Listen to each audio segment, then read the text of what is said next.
Hi y'all, Jeff back here with the Idiot Car Guys. So about 10 months ago, on our launch video, we had the R350 that was actually displayed in the line of Mercedes Benzes. Now if you missed that video or didn't catch it, log back into YouTube and go click on videos and then find the very first one. This R-Class R350, actually there was a Mercedes-Benz had a very limited production of this. In the United States, this was made between 2005 and 2012. This being a 2007 model R350 4MATIC.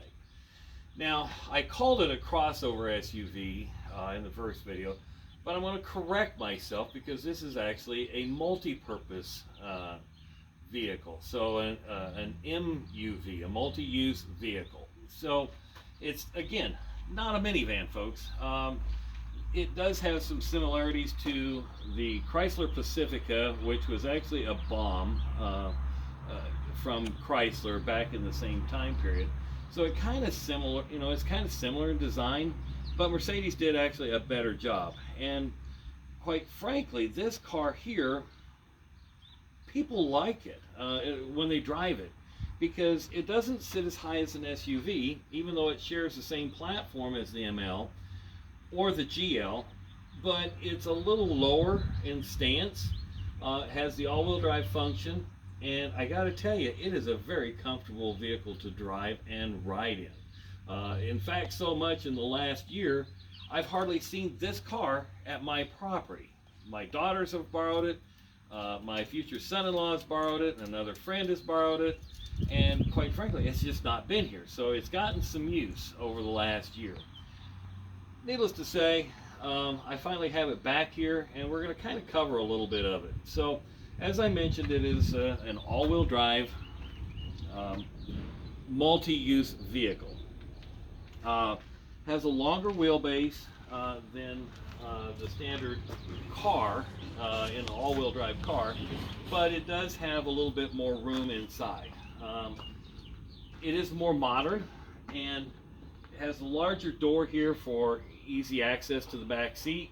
And just opening that up, you can see there's a huge amount of legroom for the back seat.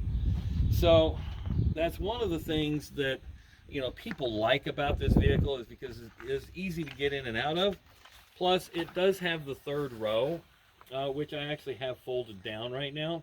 Partly because I'm not going to open the back hatch because, well, in this time period of Mercedes-Benz, the back hatch actuator causes a battery drain and a malfunction where the gate does not shut.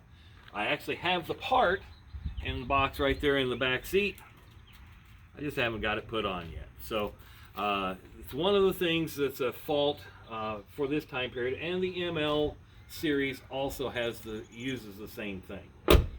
One of the things that is different, in this era of Mercedes, you notice it really didn't have the clunk that the 80s model Mercedes-Benzes have. The body design is different. The engineers designed the vehicle a little bit different. So, moving along to the front seat, it does have, its creature comforts. This one did not come with navigation, although it does have the nav head unit. It probably has the wiring for the nav unit if ever, if we ever wanted to put one in. But it is a very, again, a comfortable vehicle to drive. Has automatic headlights, has automatic rain sensing wipers, obviously cruise control, and again, a very, very comfortable vehicle to drive. And it actually has cup holders. So one thing that Mercedes-Benz up until the 2000s model, they didn't have cup holders. So again, this is just it's a nice overall vehicle. Now I've got to sort through this thing a little bit more. It's had a lot of miles put on it, so now I've got to do a few things. It's ready for a tune-up. The check engine light does come on periodically. Misfire on cylinder 3. It's been that way pretty much for the last year. It's going to need some new tires. The back hatch release, I need to fix that. And there's a few little things that have been broken. This has been in a hailstorm, so it's got a marked title. And like I said in the very first video, I bought it that way. It was unique, it was different, and quite frankly, now that I've owned it 2 years, I really like this car, and my wife does too. And that's important because it's easy for her to drive. It has great visibility. It does have the full glass roof. This front section actually does open. It has a motorized curtain inside, and then the back glass for the back passengers. So makes it kind of a nice luxury vehicle. Is it a full luxury like an S-Class? No, it's not. If you want an S-Class style in a multi-use vehicle, get a GLS. This is more the ML, but a little bit lower profile. A couple other things that it did come with. This one actually did happen to have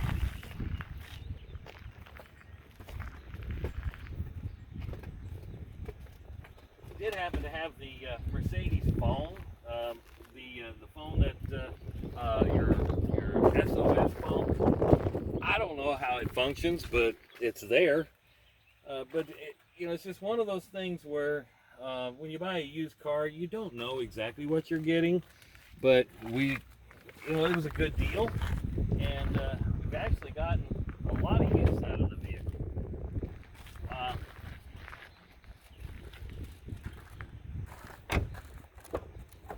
Back seat on the other side, again, it does have the third row. The third row, it's actually a 6-passenger, not a 7, or an 8-passenger, because it doesn't have the full bench across like a lot of SUVs. This one also, when Mercedes built it, did come with the option of having a center console in the back seat or between the middle rows. This one didn't have it, and they can be gotten. Has lumbar support for the front seats, which works very well. Again, it's power locks, power windows. Back windows here are vent windows. They do open up by the driver. You can do it with the driver control. Power mirrors. Other than that, it's a great video, or it's a great vehicle. So let's go ahead and take a look. Now, this being the R350, this is the 3.5 liter V6. This is the first V6 motor I've had from Mercedes-Benz in my life, and it's actually a peppy little motor. It's not by any means a speed demon, but you can get the 5 liter V8 in this as well. But it's kind of a, back in the time period, Chrysler had the cab forward design. This is kind of similar to that, because back in this time period, this is where Chrysler Corporation and Mercedes were kind of in partnership with each other. So you can kind of see some of the similarities. The power window switch has been used with the Dodge Chrysler products. This has the cab forward design like the Pacifica. Not a very easy engine to work on, because everything is jammed back, and you have your front struts clear to the front versus behind the engine. But that does allow for a smoother ride, and really does allow for some great traction in the wintertime. Everybody that's driven this really does like how this actually is maneuverable in the snow, the snow and the ice. Of course, as we all know, in any vehicle on ice, you got to allow yourself distance to stop and so on and so forth. But in the typical snow that we have around here, actually it gets along pretty good. So that really is the R350. I'm probably going to hang on to this for a while, unless my wife finds something better that she would like even more. We've looked at the ML, we've looked at the GL, but this one here actually seems to get around better, and she likes driving it. So at this point, I think we're going to keep this. It does have about 134,000 miles on it or so, but it seems to be running fine. So if you have any comments or questions, please put them in the comments box. We certainly like to answer them. The value on these things now, I've watched them kind of go up and down a little bit. The early, the 2010s, the 2011s in that era are bringing somewhere around $8,000. Which isn't too bad in considering today's market of cars. Everything's all over the place because, how do I want to say it? The supply and demand is, the supply is low and the demand is high. So when you get a good used vehicle, you kind of like to hang on to it these days. Anyway, subscribe, comment, share with your friends. We appreciate you watching.